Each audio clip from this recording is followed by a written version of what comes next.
अगर आपको आपकी हेयर टाइप पता नहीं होगी तो कैसे आप अपने ड्राई रफ फ्रीजी हेयर को मैनेजेबल बनाने के लिए right hair care routine create कर सकते हो। ये बिल्कुल वैसा है कि आपको आपकी स्किन टाइप पता नहीं है और उसके साथ आप अपना स्किन केयर रूटीन बिल्ड कर रहे हो, तो इसी वजह से हेयर टाइप आपको पता होना बहुत ही ज्यादा जरूरी है।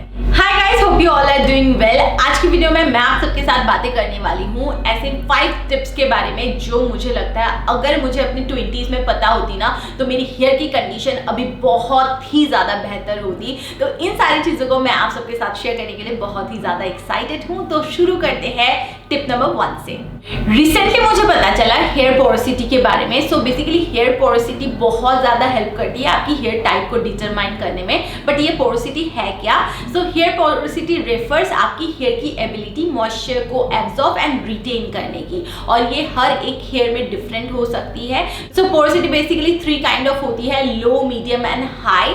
सो इसे चेक करने के लिए सबसे आसान जो तरीका है वो है अपनी हेयर की एक 3 इंच काइंड ऑफ सेक्शन ले लीजिए कट करने के बाद। उसके बाद उस हेयर स्टैंड को पानी में आप पोर कर दीजिए, उसे डिप करने की जरूरत नहीं है। एंड 5 मिनट्स के बाद देखिए कि आपकी जो हेयर है वो फ्लोट हो रही है या फिर ग्लास के मिडिल में पहुंच गई है या फिर बिल्कुल नीचे पहुंच गई है। सो अगर आपकी हेयर फ्लोट हो रही है इसका मतलब लो पोरोसिटी है, और इसमें हेयर क्यूटिकल्स बहुत टाइटली पैक्ड होते हैं जिसके वजह से मॉइस्चर पेनिट्रेट होना बहुत ज्यादा डिफिकल्ट होता है। और मीडियम पोरोसिटी के हेयर में हेयर क्यूटिकल्स मॉडरेटली ओपन होते हैं जिसके वजह से मॉइस्चर एब्जॉर्ब भी होता है एंड रिटेन भी हो पाता है। एंड हाई पोरोसिटी हेयर में क्यूटिकल्स जो है वो हाईली पोरस होता है जिसके वजह से मॉइस्चर इजीली एंटर होता है एंड एग्जिट हो जाता है। इसी वजह से आप देखोगे जो हाई पोरोसिटी हेयर है वो वॉश करने के बाद बहुत क्विकली ड्राई हो जाती है। सो इस पोरोसिटी टेस्ट के बिना भी अगर आपकी हेयर की बहुत ही ज्यादा best friend frizz and tangles हो या फिर आपकी हेयर में बिल्कुल शाइन नहीं हो, आपकी हेयर बहुत ज्यादा जल्दी टूट जाती है और आपकी हेयर बहुत ज्यादा ड्राई हो, तो फिर आपको सोच लेना चाहिए कि आपकी जो हेयर पोरोसिटी है वो बहुत ही ज्यादा हाई है। तो इस टाइम पे आपको चूज करना चाहिए ऐसा हेयर केयर प्रोडक्ट्स जो कि सिर्फ आपके हेयर में डीपली पेनिट्रेट होकर मॉइस्चर को सिर्फ प्रोवाइड ना करे, उसके साथ साथ मॉइस्चर को लॉक करे। तो इसके बारे में बहुत सारा रिसर्च करके I choose be blunt intense moisture shampoo and conditioner. So इस शैम्पू एंड कंडीशनर में है jojoba oil and vitamin E. तो इन्हें चूज करने के बाद मुझे लगा कि इन्हें टेस्ट करना बिल्कुल बनता है, तो मैंने अपने हेयर को 2 पार्ट्स में सेक्शन किया। इससे पहले मेरी हेयर बहुत ही ज्यादा फ्रीजी, ड्राई एंड डैमेज थी। यू गाइस कैन सी, मैंने फुटेज ले लिया था। तो मैंने अपने हेयर को 2 पार्ट्स में डिवाइड करने के बाद मैंने डिसाइड किया मैं सिर्फ 1 पार्ट में ही इस शैम्पू एंड कंडीशनर को अप्लाई करूंगी। और शैम्पू को मैं हमेशा स्कैल्प में ही अप्लाई करती हूँ, और स्कैल्प में अप्लाई करने के बाद मैं मसाज करके 1-2 मिनट्स के लिए छोड़ देती हूँ। कभी कभी अगर मुझे लगता है कि मेरी हेयर बहुत ही ज़्यादा डर्टी हो गया है, मैंने 5-6 डेज के बाद अगर मैं शैम्पू कर रही हूँ तो मैं 1-2 मिनट्स छोड़ देती हूँ और उसके बाद शैम्पू कर लेती हूँ। ये शैम्पू बहुत ही ज़्यादा nourish and frizz free hair देता है because it is enrich with shine tonic, जिसकी वजह से शाइन भी बहुत ज़्यादा अच्छी आती है। You guys can get salon like hair, और वो भी अनबिलीवेबल प्राइस 399 रुपीज़ में, और इसमें SLS एंड पैराबिन भी नहीं है। सो शैम्पू को वॉश करने के बाद मैं अप्लाई करती हूँ conditioner, B blunt intense moisture conditioner. इस रेंज में jojoba oil and vitamin E होने के वजह से it's act as a natural moisturiser जो कि नरिश एंड स्ट्रेंथन करता है, हेयर को सॉफ्ट एंड शाइनी बनाता है। एंड विटामिन ई हेयर को हाइड्रेट एंड रिजुविनेट करता है, और ये हेयर की इलास्टिसिटी को भी इम्प्रूव करता है एंड हेयर ग्रोथ को भी प्रमोट करता है। सो कंडीशनर को वॉश करने के बाद एंड ड्राई होने के बाद यू गाइस कैन सी दोनों पार्ट के हेयर में काफी विजिबल डिफरेंस है।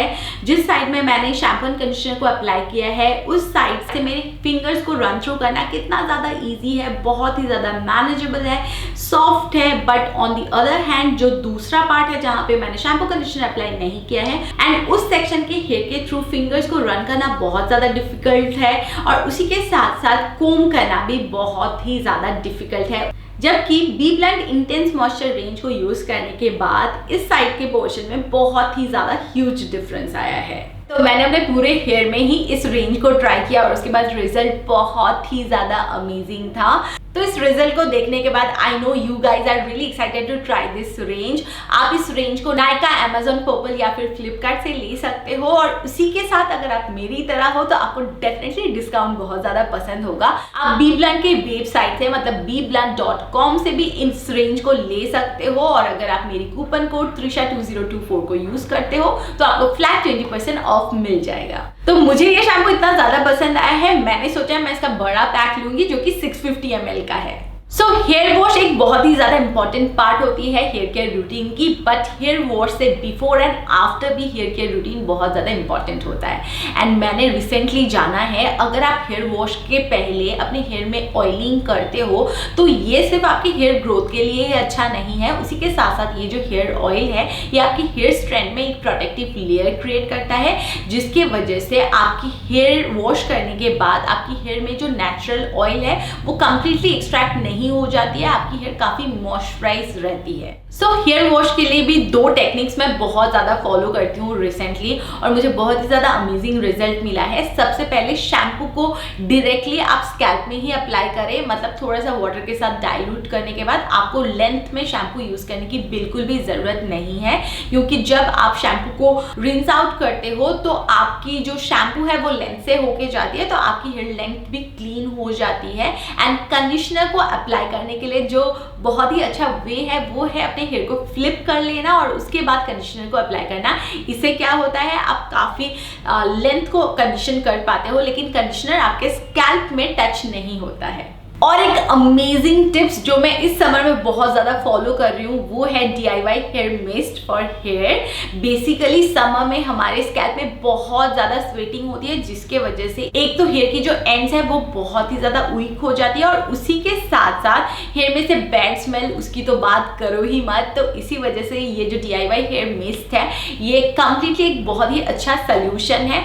तो इसके लिए आपको कुछ मेहनत करने की जरूरत नहीं है, आपको बस एक होममेड रोज वाटर की जरूरत है। अगर होममेड ना हो तो आप कंप्लीटली नेचुरल जो रोज वाटर होती है उन्हें भी ले सकते हो। तो जब भी आप देखो कि आपके स्कैल्प में बहुत ज्यादा स्वेटिंग हुई है तो आप सबसे पहले फैन के सामने जाओ, अपने हेयर को सेक्शन में डिवाइड करो और उसके बाद अपने हेयर को ड्राई कर लो और उसके बाद थोड़ी सी रोज वाटर लेके अपने स्कैल्प में स्प्रे कर दो। इससे क्या होगा आपको बार बार हेयर वॉश करने की जरूरत नहीं पड़ेगी बिकॉज ऑफ दी स्वेटिंग, क्योंकि बैड स्मेल भी नहीं रहेगा और उसी के साथ साथ जो स्वेटिंग है वो ड्राई हो जाएगी, तो आपकी जो रूट है वो वीकन नहीं होगी बहुत ज्यादा वेट होने की वजह से।